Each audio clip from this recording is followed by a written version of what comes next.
բոլորս գիտենք, որ դուք հրաշալի մասնագետ եք, հրաշալի փաստաբան եք։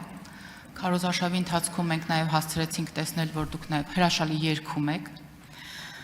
Եվ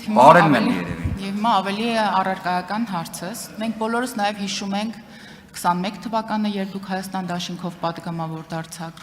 նաև հիշում ենք 22 թվականի ձեր հրաժարականի տեքստը, որտեղ դուք նշում եք, որ փաստաբանական համայնքը ձեր կարիքն ունի, անելիք շատ կա,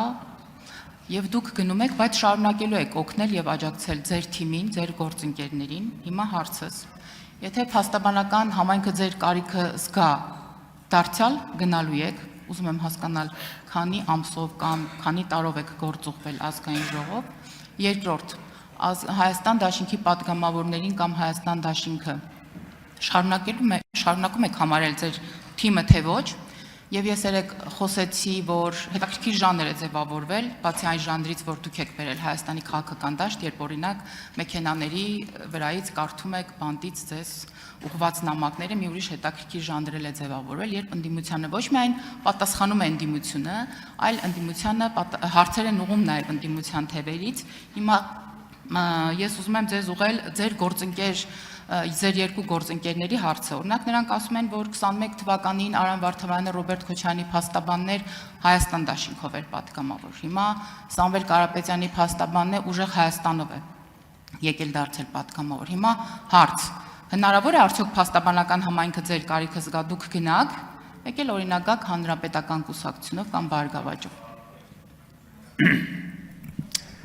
Շնորհակալ եմ հարցի համար։ Պատասխանը 2021 թվականին եղել եմ Հայաստան դաշինքի նախընտրական ցուցակում, ընտրվել եմ պատգամավոր, անկեղծորեն եմ ասում, մեծ նվիրումով իրականացրել եմ պատգամավորի լիազորությունները։ Ոմանք տեսել են ինձ այս նիստերի դահլիճում, ոմանք ոչ, ոմանք ինձ տեսնում են միայն 9-րդ գումարման ազգային ժողովի աշխատանքներում։ 2022 թվականին ունեցել ենք ծայրահեղ մեծ մարտահրավեր։ Բոլորս հիշում ենք այն քննարկումները, իրավիճակը եւ զարգացումները, որոնք տեղի են ունենում Արցախի վերաբերյալ։ Մեկնարկեց դիմադրության շարժումը։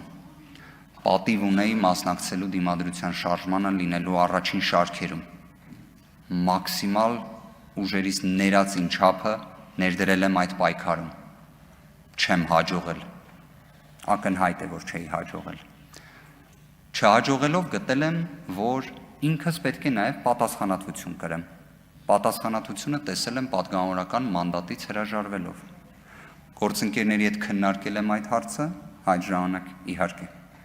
Այստեղ ներկա մարդիկ իմ ընկերներն են, ոչ թե պարզապես անձինք են։ Ունեմ իրենց հետ միջանձնային հարաբերություններ։ Քաղաքական գործընթացներից դուրս է եկել։ Անկեղծ էի դուրս եկել։ Ասեմ ավելին, չի էլ պատկերացնում, որ երբևէ նորից պետք է քաղաքականության մեջ լինեմ։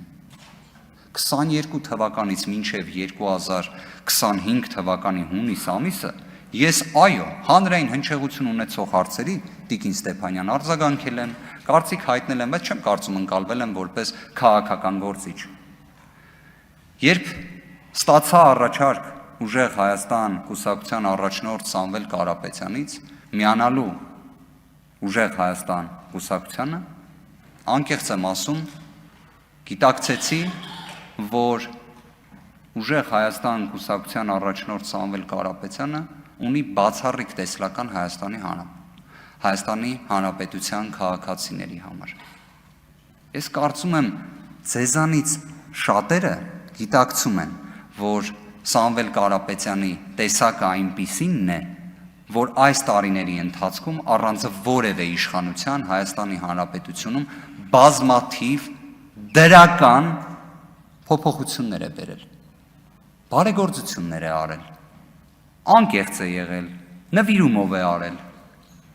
լսելով այդ առաջարկը, ընդունել եմ այն, պատվով եմ ընդունել, պատիվ եմ համարել, որ նման առաջարկ ստացել եմ, եւ ես այլևս ներկայացնում եմ ուժեղ Հայաստան կուսակցությունը։ Արդյոք պատասխանեմ նաև, եթե թույլ տաք, ոչ թե արձագանքի ժամանակ։ Ես ինքս իմ համար որոշել եմ, որ ես իմ կողմից վերադարձ փաստաբանական գործունեությանը չեմ իրականացնելու։ Սա ճանապարհ է, որը պետք է անցնեմ, անցնելու եմ։ Արձագանք։ Շնորհակալություն պատասխանների համար, պարոն Վարդևանյան։ Իմ կարծիքն ասեմ, ես կարծում եմ, որ այդ բանտից ձեզ ուղված նամակների հեղինակը այնուամենայնիվ դուք եք, հրաշալի եք գրում։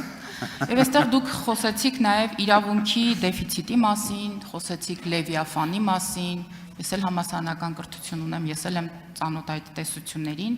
Կխնդրեմ, որպեսզի դուք որպես հրաշալի իրավաբան եւ հրաշալի փաստաբան գնահատեք 98-99 թվականներից մինչև 2000-ականների վերջ Հայաստանի Հանրապետությունում տիրող իրավիճակը իրավունքի տեսանկյունից եւ իրավունքի գերակայության տեսանկյունից եւ ճիշտ ասած շատ կուզեի որպեսզի նաեւ թեթև անդրադարձ կատարել օրինակ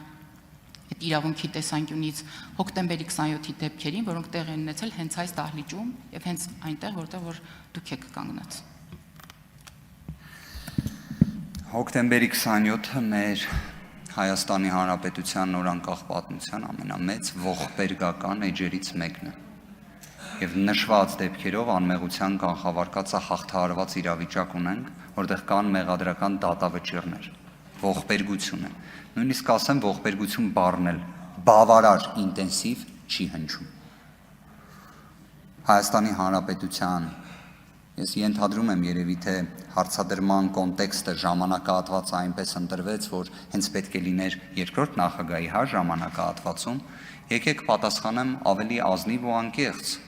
Ես գտնում եմ իրավունքի հետ կապված հիմնարար խնդիրներ եղել են առաջին նախագահի պաշտոնավարման,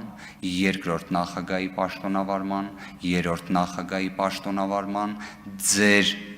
պաշտոնավարման, այսինքն Նիկոլ Փաշինյանի պաշտոնավարման ժամանակահատվածում, եթե ձեզ թվում է այդտեղ դժվարություն կա դա ասելու, բնավ։